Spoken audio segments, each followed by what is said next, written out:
Hi, I'm Christina, And I'm Matt. and this is New Ways Podcast.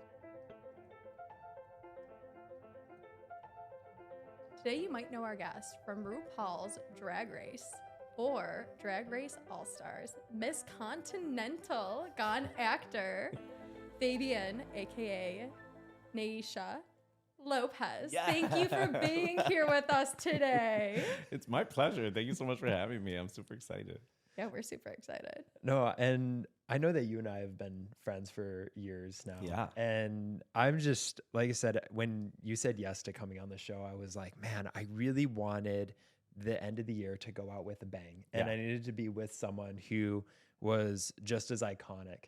And I was like, damn, there's no one better than Fabian. So Aw, I I was just, appreciate I that. was so excited that you were able to do this. Well, I'm glad you think I'm iconic.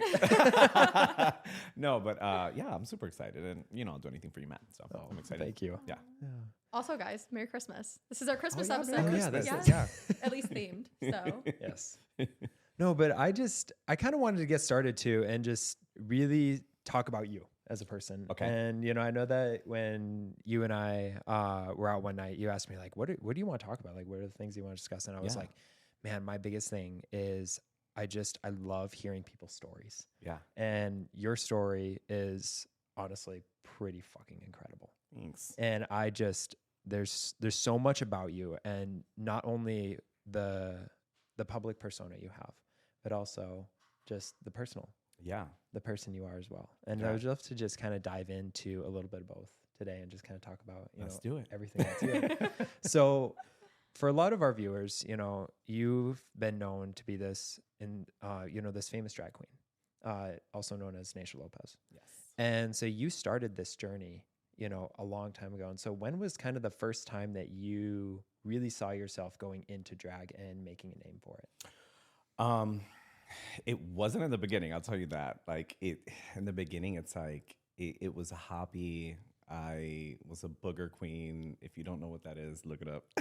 Oh, that's what I was going to ask you. Are you Can okay? tell I'm going me? to tell you. Can you? Damn. Okay, I'll tell you. Please. No, booger queen. I mean, what it sounds like is what it means. It's just someone who was just looking busted. Like the makeup is Okay. not right.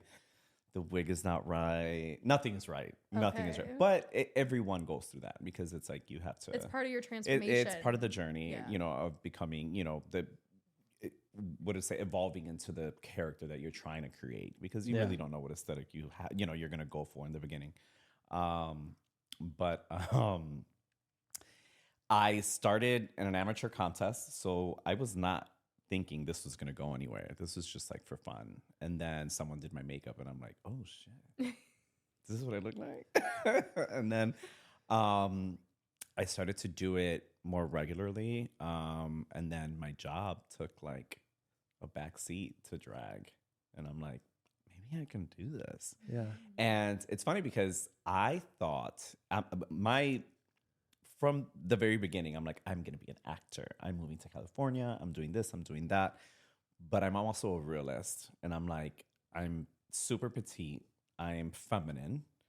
And there are no roles for me. There's just not. And so let's get there let's get to a place where I'm happy, entertaining, and doing the things that I love to do. Yeah. As close to acting as possible. You know what I mean? Mm-hmm. And that's what I went for. So it was drag. I was able to embrace my femininity.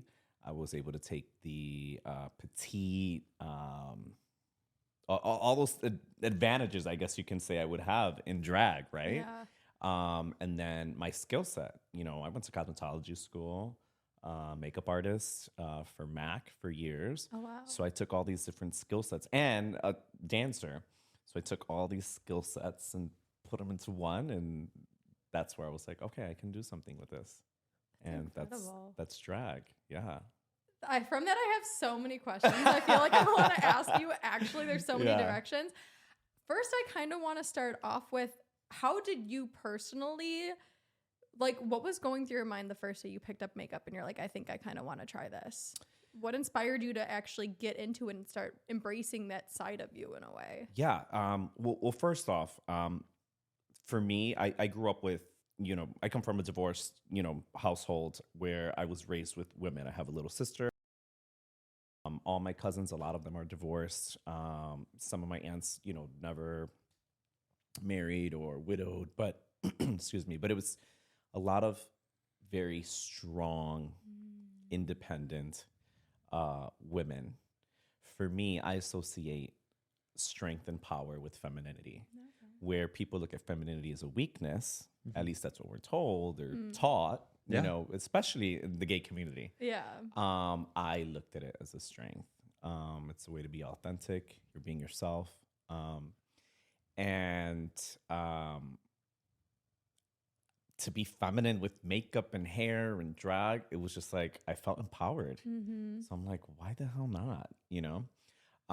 It wasn't easy, and you wear makeup. So that doing other people's makeup and doing your makeup is not the same. You know what I mean? Not. Surprisingly though, I have 3 sisters and I was the one like, let me do your hair. Let me do your makeup. Yeah. I love it. Like it's not the same though. You are But it's correct. not the same.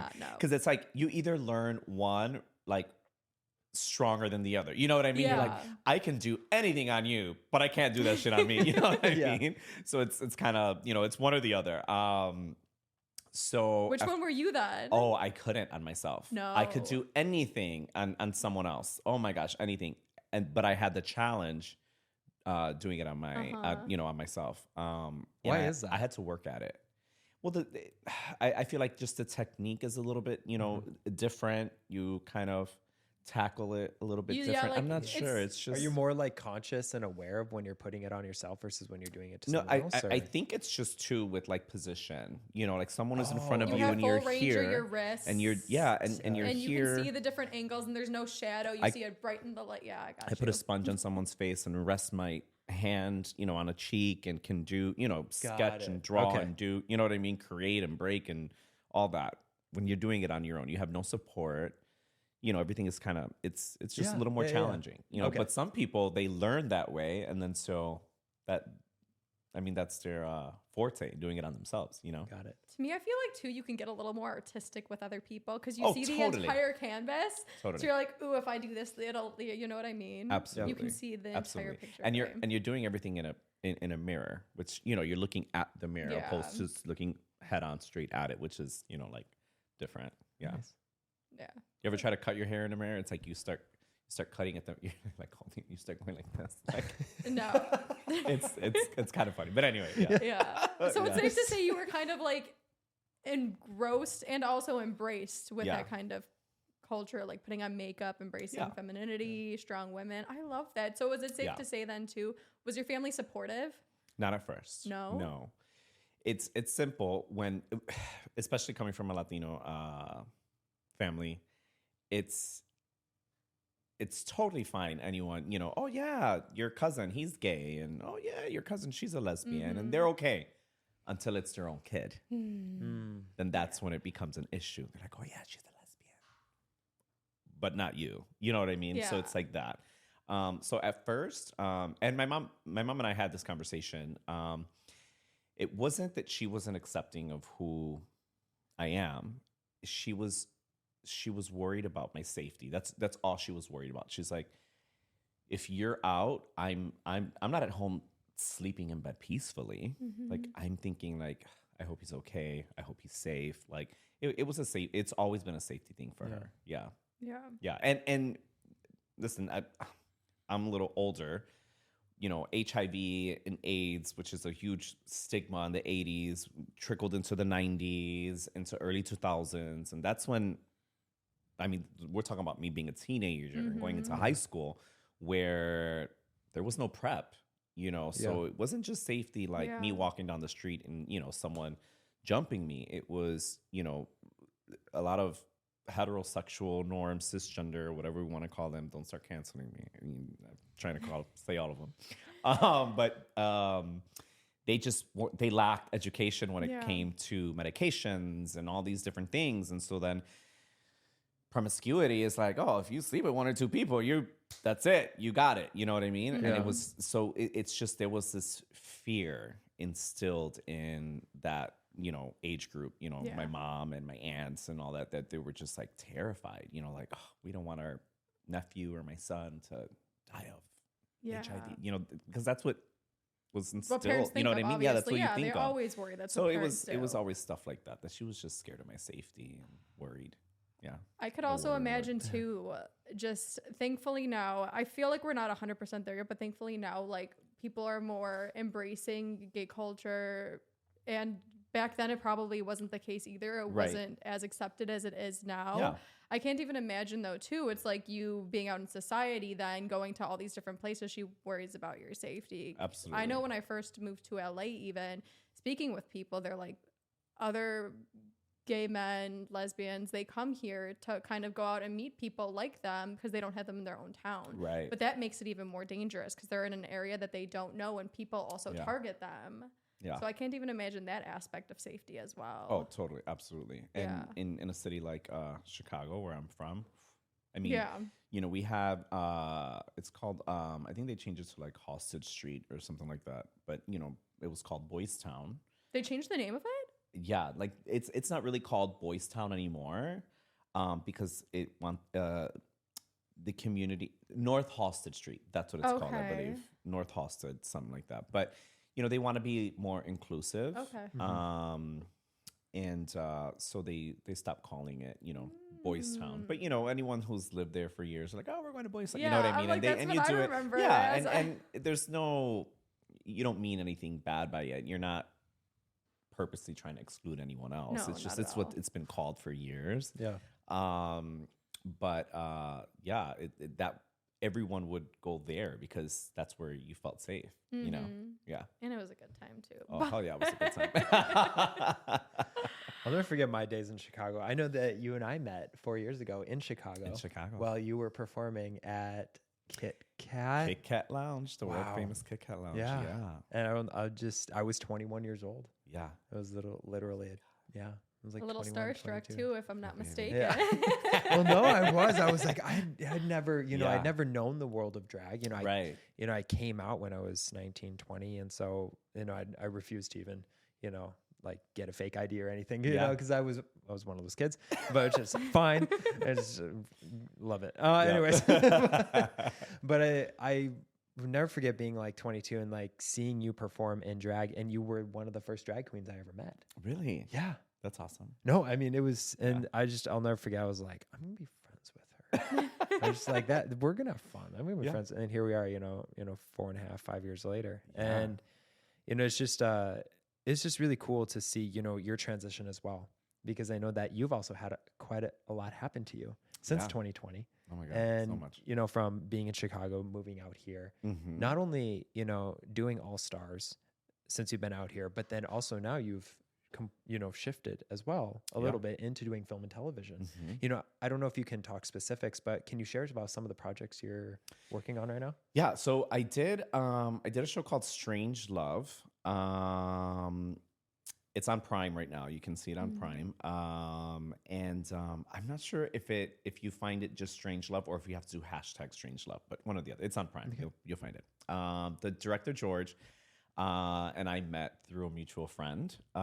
He was telling my friend Hector, "Hey Hector, I need a guy for this role. I think I'm missing this because if we have a second season, I would really like to focus on this character, and I need this." And they were just talking, had the conversation, and then the next day, I was doing Sunday Fun Day. As you see, it's my favorite day of the week.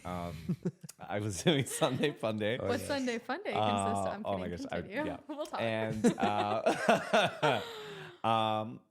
And Hector and I were talking, and I'm like, yeah, I got to get my headshots done. Like, I need new headshots, this, that. And we're just like talking. It's like, I forgot that you're like wanting to break into acting and this. He's like, I'm going to connect you with someone. And he connected me with George, and George is like, I'll send you the script. If you're down, it's a very small, role, and you want to do this little cameo, let's do it. I'm like, absolutely. And so I did it. And it's a very small role. Just seeing it is kind of like, oh my God, I just kind of gagged because it's like what I've wanted to do for like ever, for as long as I can remember. But George also, after the fact, sent me another script for a leading role for a thriller, I think he said it was 8-episode thriller, which I read over, and I was like, yeah, I'll do this. Like, Yeah. So, yeah, it looks like I'll be working with George for a little bit, and he has a podcast now, and I wish I remembered the name so I can tell you guys, but I don't remember the name. But he just started a podcast as well, and yeah, he's pretty cool. He's a pretty awesome guy. Yeah, Amazing. And he does not audition people. It's like connection. Like he will have like a full on conversation with you and just get to know you. And if he's connecting and like feeling it, he's like, yeah, I think this is the guy, or I think this is for her. You know what I mean? And I think that's absolutely amazing. Yeah. You really get to know the person. Yeah, and he wrote this series and then he directs it as well, and he makes you feel so comfortable on set and just like lets you go for it. And it's pretty cool. It's amazing. Yeah. Wow. Yeah. That's pretty much like full circle then from you're like this little bitty in Chicago being like, I want to be an actor, but then you go the drag route and now you're in LA. So did drag bring you to LA? What actually brought you out here? So I've always wanted to live here and whatnot. I didn't see it as something that was attainable. Like I was like, Why? I just didn't see it. I was like, I don't think it's gonna happen for me. I like, love a limiting belief. Tell me you don't I know. was just, I just didn't. I was like, is this gonna happen? You know what I mean? It's just like It seemed too out of reach, too yes. And so far, I've never been so far from my family. Yeah. And I'm just like, would I even do this like by myself? You know? And I had gotten a few opportunities and I had to pass on them because they were calling me and like, hey, can we have you do this? And I'm like, sure, when you need me. Tomorrow. I'm like, I'm in Chicago. I can't be in LA like tomorrow. And so it was my mom actually that said, well, when are you going to get tired of saying no to all these opportunities? Like you keep saying no because you're not there. Why don't you just go there? And I'm like, are you sure about that? You know, because anytime I would mention me moving to LA, she's like, what? No. Yeah. You know? And then I said, you know what? You're right. I'm gonna do it. I'm gonna move. And that was in like June or July. And in 6 months I was here. Yeah, I was like, okay, I'm gonna do it. It wasn't your first time in LA though, was it? No. I used to come here and perform all the time, and which is why I was getting all these opportunities too. I would come here and I would perform at different bars, and I would be here for like a week or so, 2 weeks. Yeah. And then they're like, oh my God, we just saw Naysha. She'd be great for this. Why don't you call her? And then they would call me, and then I'm like, I'm they not. love you. Yeah. No, I was gonna say, and you that's spent what it seems like. Yeah. And you spent a lot of time out here because you filmed RuPaul's Drag Race season 8. Yes. Yeah. So after Drag Race, I filmed Drag Race here, and then after Drag Race, I had a lot of work here, and I had to keep coming back and forth. Yeah. And I fell in love with the city too. I was like, oh, I love it here. The weather, sunny every day. I love it, especially coming from Chicago. Oh yeah, absolutely. Yeah. So and then I just finally just said, okay, enough's enough. I'm just gonna do it. Wow. And you know, I would love to kind of dive into a little bit of your time on RuPaul's Drag Race. Yeah. If we can. You know, I know that you were on the show very briefly and then you came back into season 8. Yeah. And so kind of talk to me a little bit about that dynamic and that experience and how that was. Yeah. You know, Drag Race is it was an experience. It was just like a roller coaster. It's like America's Next Top Model.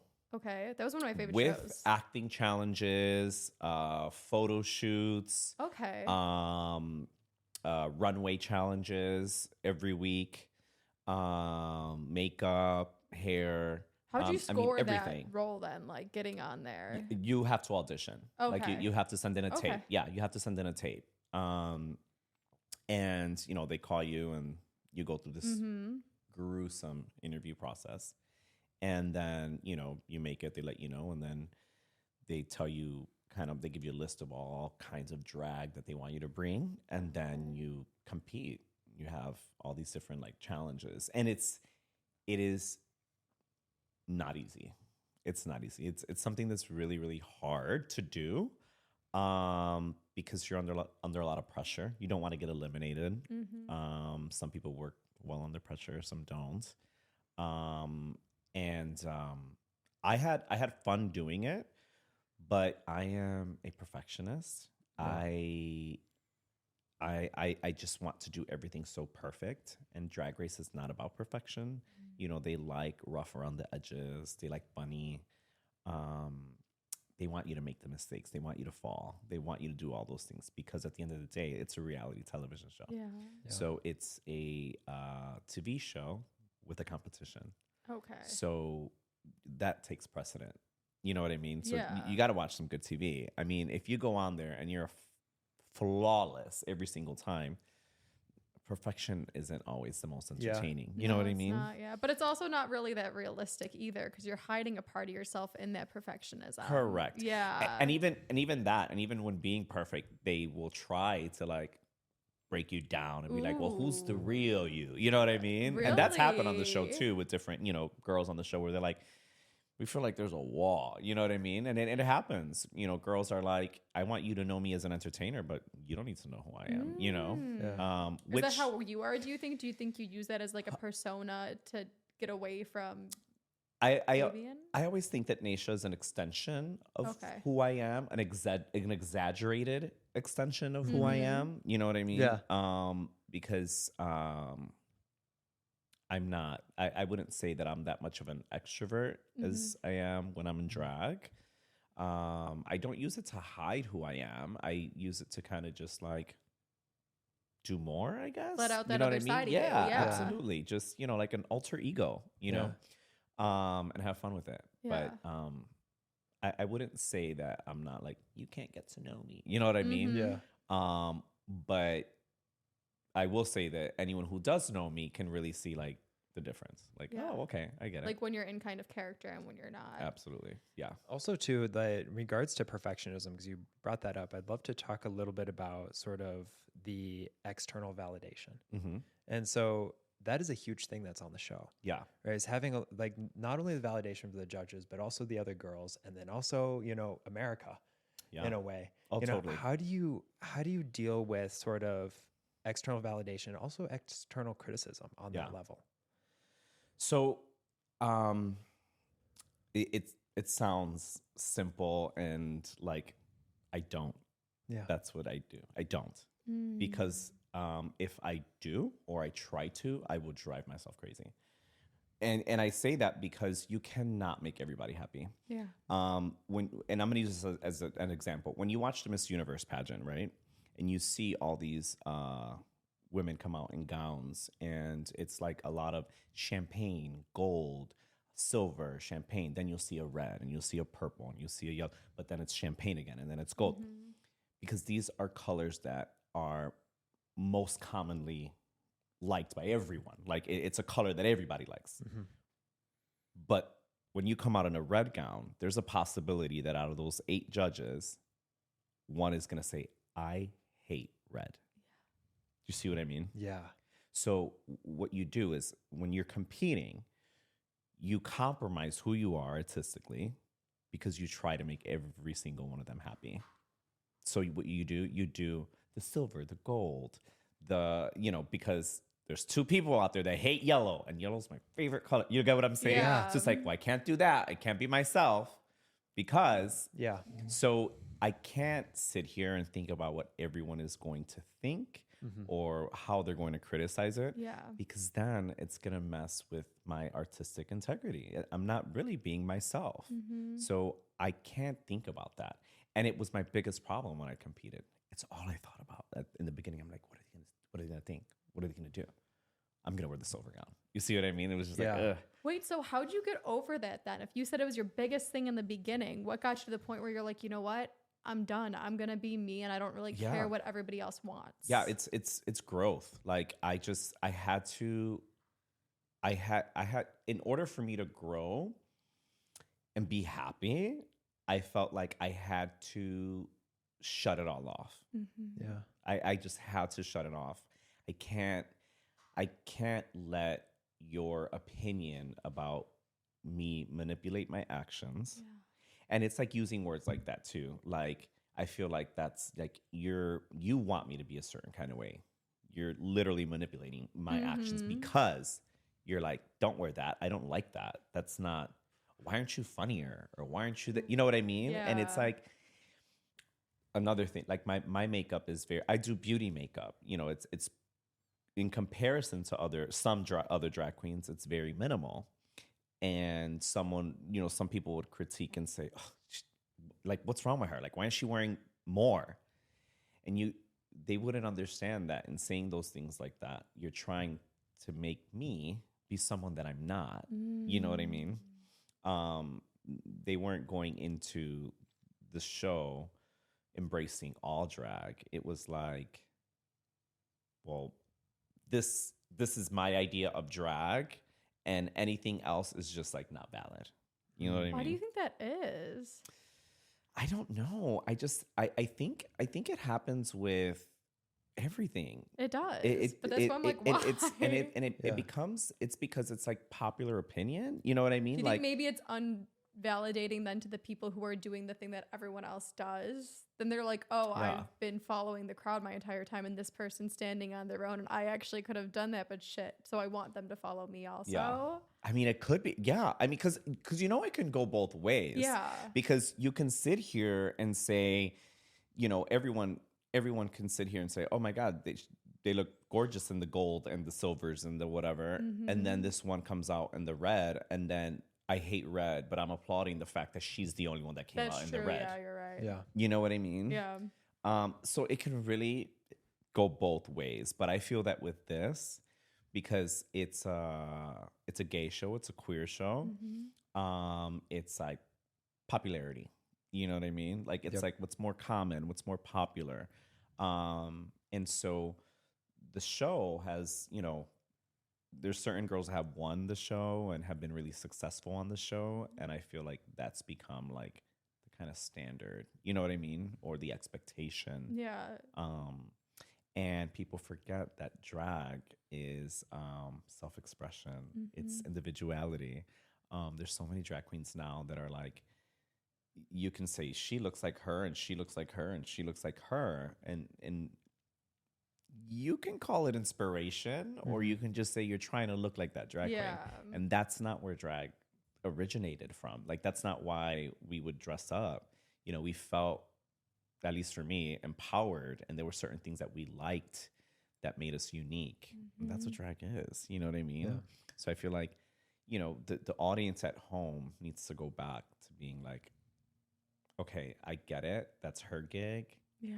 And let's embrace it. You know what I mean? Yeah. Like, and let's just embrace all of it, Yeah. I personally just love authenticity. I'm like, Yeah. you can't fake that. You can tell regardless if everyone's in a gold gown and 50% of them are the ones doing it just because it's gold. You can tell when the other ones are like, I love this dress. Absolutely. Yeah. And I wish that like people at home didn't have their own internal dialogue and opinions, but that's a whole nother road that we can go down. Absolutely. Do you mind me asking you then, like, from the show, what's your high and your low? What was your favorite thing, and what was something where you're like, oh, no, thank you?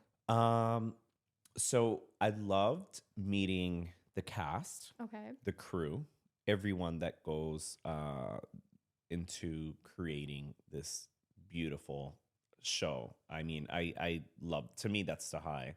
Another high is what happens afterward. The fact that I got to tour the world and meet so many people, create so many relationships, professional and personal. That's definitely, my high. I've said this before. The low is, the criticism that came with it at the time. I'm in a place right now where I'm okay with getting eliminated and everything that happened on the show. But I needed to take like my own time and do my own healing, so to speak, to get there. And sometimes I would, lash out. I have a show, and I have a platform, and I have a microphone all the time, and I would be completely honest. And there were times that I would say things that were not the greatest about the show. Was it a part of my healing process, my healing journey? I think so. I'm not someone that keeps everything bottled up inside. You know what I mean? I like to communicate. And with a show like this, like, who do I communicate to? Do I call RuPaul and say, hey, girl, or you fucked me over. You know what I mean? Like, you know, you just don't know where to take this energy and this like anger and disappointment, even in yourself. You don't know where to direct it to. Yeah. And because it's such a small lived experience. Oh, like absolutely. You're dealing with, you know, only probably a couple hundred people in the world who know what it's like to know what you've been through. Absolutely. You know? And so you just don't know where to direct this energy to. But you know, I got to a place where I'm completely happy with my experience. But it was the fans and the things that they would say and the not really validating my drag, or more so dismissing it or dismissing my talent because of my placement on a television show.